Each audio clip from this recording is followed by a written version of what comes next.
Hello and good morning. How are you doing today?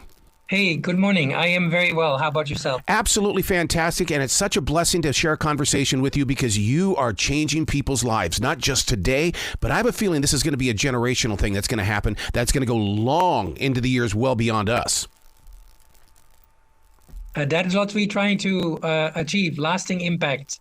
So I'm glad you think that that's the case as well, because it's what we're trying to achieve.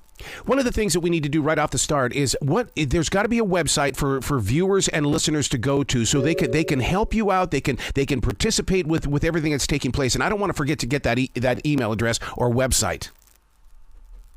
So the website is www.rescue.org/books for Ukraine. Mm-hmm. That's where people can learn more about this project, can learn more about our work, and can also engage with our work.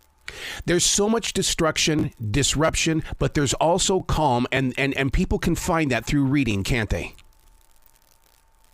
They can, and it is true that there is so much destruction.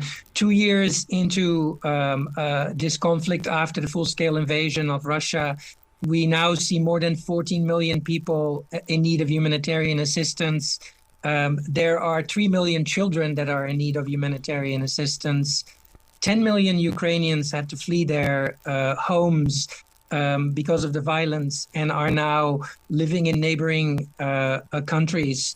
The Ukrainian economy is in disarray, and there isn't really enough funding for humanitarian assistance. So the world is really grim for Ukrainians, and children often bear the brunt of these types of situations. Yeah. So to have a project that helps children deal with the circumstances, takes them out of that world for a little while, has been really important for us.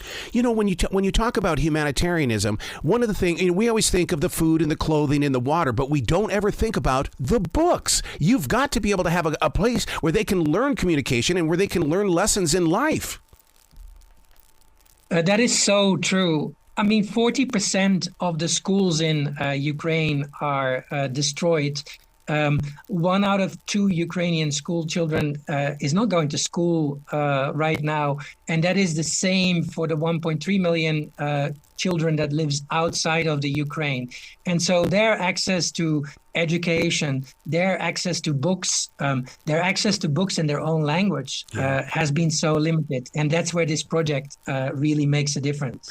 Does this open the door for authors around the world to participate? Well, we clearly hope to generate an impact through this project, and we hope to make more people enthusiastic for projects like this. And if you see how children in London reacted to the distribution of books and how they immediately engaged with them, if I imagine myself to be a writer, I would want to be associated with a project like Absolutely. That. Yeah, because I am an author, and I'm going, why am I not participating with this? Well, that is a good question. Then we should talk.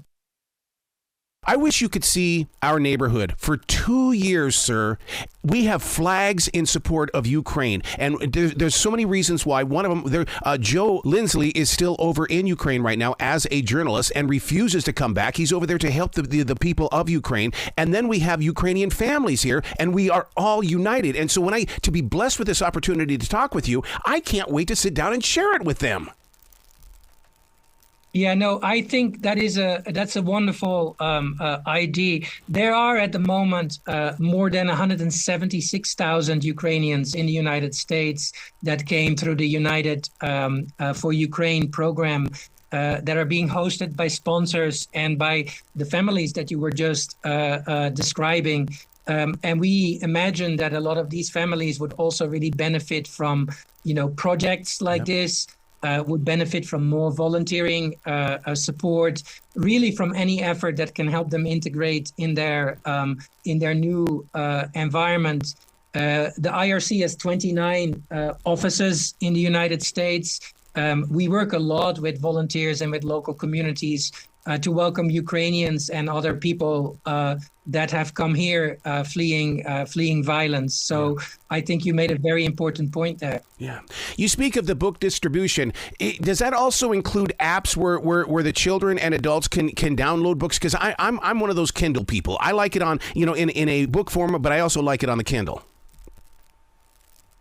Yeah, there is definitely electronic distribution of the book is available as well. We actually have a partner, the Endless OS Foundation, that helps us do just that. Because some people read books, other people read books in apps and through digital means. Yep. And we really wanted to make sure that we could reach people, wherever they are in their reading trajectory. And of course, the digital distribution also expands the scope of a project like that in ways that a physical distribution, could not. What have you learned from this? Because you have to be a student, because I've never heard of anything like this in history. You are the student and you're teaching the rest of us. So what I've learned from the children, is that, the joy of reading, being able to be connected to books is so important. It's a simple, humane act, but it is so powerful. Yeah. But what I've also learned is that, supporting children, Ukrainian children and refugees requires partnerships like the one that we now have with HarperCollins, with the creative arts agencies, and with the Endless OS Foundation. No one could have done this just by themselves. It really required these organizations to come together in the shared objective of supporting children in conflict. And so, there are a lot of learnings for us in this project as well. Wow. Please come back to this show anytime in the future. This platform belongs to you, and we can reach the world through it. Thank you so much. It was a pleasure speaking to you. You be brilliant today, okay? Thank you.